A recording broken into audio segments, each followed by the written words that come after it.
SKN ഇതുമായി ബന്ധപ്പെട്ട് 50,000 കോടി രൂപയുടെ പരസ്യ വരുമാനമാണ് നമ്മുടെ രാജ്യത്ത് ടെലിവിഷൻ ഇൻഡസ്ട്രിയുമായി ബന്ധപ്പെട്ട് ഉള്ളത്. കേരളത്തിൽ തന്നെ വരുമാനം ഏതാണ്ട് 4,000-നും 5,000 കോടിക്കുമൊക്കെ ഇടയിലാണ്.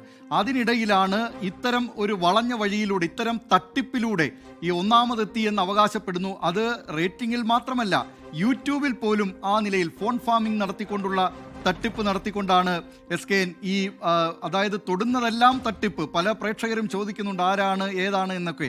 പക്ഷേ തൊടുന്നതെല്ലാം തട്ടിപ്പ്, വളഞ്ഞ വഴിയിലൂടെ മുന്നിലെത്താനുള്ള ചില ചതിക്കുഴികളുമൊക്കെ അത്തരം ചില നടപടികളുമായി പോകുന്ന ഒരാൾ, ആ ആളിനെ സംബന്ധിച്ചാണ് ഇപ്പോൾ ഉയർന്നു വന്നിട്ടുള്ളത്.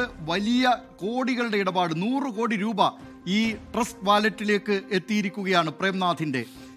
SKN ഈ കാര്യത്തിൽ ഏതായാലും ബാർക്ക് ഒരു നടപടിക്ക് ഒരു പരിശോധനയ്ക്ക് തയ്യാറാകുമോ എന്ന കാര്യത്തിൽ സംബന്ധിച്ച് എന്തെങ്കിലും ഒരു വ്യക്തത വന്നിട്ടുണ്ടോ?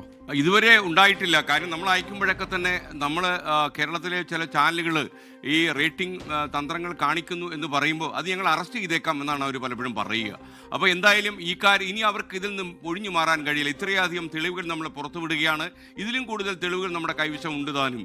അപ്പോൾ ഇതുകൂടി നമ്മൾ പുറത്തു വിടാത്തത് എന്തുകൊണ്ടാണെന്ന് ചോദിച്ചു കഴിഞ്ഞാൽ അന്വേഷണത്തിലിരിക്കുന്ന കാര്യമാണ്. കഴിഞ്ഞ കുറച്ചധികം ദിവസങ്ങളായി അന്വേഷണ ഏജൻസികൾ കാർഡ് അടച്ച് പരിശോധിക്കുകയാണ് എന്താണ് സംഭവിക്കുന്നതെന്ന് അറിയാൻ. മാത്രമല്ല അവരുടെ പ്രാഥമിക അന്വേഷണത്തിലാണ് ഈ 8-9 അക്കൗണ്ടുകൾ ഈ പ്രേംനാഥ് മെയിൻറ്റെയിൻ ചെയ്യുന്നു. ഒരു സാധാരണ ഉദ്യോഗസ്ഥൻ ഇദ്ദേഹത്തെക്കുറിച്ച് അന്വേഷിച്ചാൽ വളരെ ജെന്റിൽമാനാണ് എന്നാണ് നമ്മൾ കേൾക്കുന്നത്. എന്നാൽ ഇദ്ദേഹത്തിൻ്റെ ഉള്ളിൽ വലിയൊരു വില്ലൻ ഇരിപ്പുണ്ട് എന്നുള്ളതാണ്.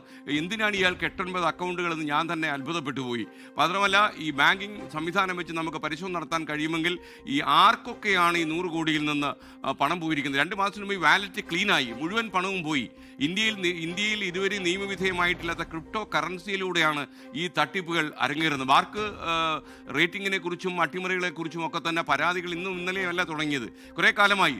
നമ്മൾ അറിയുന്നത് ഇന്ത്യയിലെ പല സംസ്ഥാനങ്ങളിലും ഈ ചില തന്ത്രങ്ങൾ ഉപയോഗിച്ച് ഇത്തരം തട്ടിപ്പുകൾ നടത്തുന്നു എന്നാണ്. ഈ തട്ടിപ്പുകളിൽ കൂടുതൽ ആഴത്തിൽ അന്വേഷണം നടത്തുകയാണ് ഇപ്പോൾ ബാർക്കിന് ചെയ്യാൻ കഴിയുന്നത്. ബാർക്കിന് ഏറ്റവും വലുത് ബാർക്കിൻ്റെ വിശ്വാസ്യതയാണ്. ആ വിശ്വാസ്യത സംരക്ഷിക്കാൻ കഴിഞ്ഞില്ലെങ്കിൽ ഇപ്പോൾ മീഡിയ കൊണ്ട് തന്നെ ബാർക്കിൽ നിന്ന് പിൻവാങ്ങി. ബാർക്കുകാർ പറയുന്നത് കൃത്യമായി പണം അടയ്ക്കാത്തത് കൊണ്ടായിരുന്നു അവർ വിഡ്രോ ചെയ്താണ്. അവർ പറയുന്നു ബാർക്കിലെ വിശ്വാസ്യത പോയത് കൊണ്ടാണ്. അങ്ങനെ ടെലിവിഷൻ ചാനലുകളിൽ ഇവർ ബാർക്കിൽ നിന്ന് പിൻവാങ്ങിയാൽ ഈ തീർച്ചയായിട്ടും ബാർക്കിന് സാമ്പത്തിക വരുമാനം ഇല്ലാതെയാകും. അപ്പോൾ മാത്രമല്ല ഒരു സത്യസന്ധമായ രീതിയിൽ ബാർക്ക് പ്രവർത്തിക്കണമെന്ന് വാർത്താവിതരണ വകുപ്പിന് നിർബന്ധമുണ്ട്. അപ്പോൾ വാർത്താവിതരണ വകുപ്പിനോടും അതിൻ്റെ ലൈസൻസിൽ പ്രവർത്തിക്കുന്ന ബാർക്കിന് മറുപടി പറയേണ്ടി വരും എന്ന കാര്യത്തിൽ എനിക്ക് തീരെ സംശയമില്ല. കാരണം മാത്രമല്ല കേന്ദ്ര ഗവൺമെൻറ് ഇത് ഗൗരവമായി എടുക്കും എന്നാണ് ഞാൻ മനസ്സിലാക്കുന്നത്. ലോകത്തെവിടെയായാലും ഏത് സമയത്തും 24 വാർത്തകളും ഓഗ്മെന്റഡ് റിയാലിറ്റി പാക്കേജുകളും എക്സ്പ്ലെയിനറുകളും വിശദമായി കാണാൻ ഞങ്ങളുടെ യൂട്യൂബ് ചാനൽ നിങ്ങൾക്ക് സബ്സ്ക്രൈബ് ചെയ്യാം.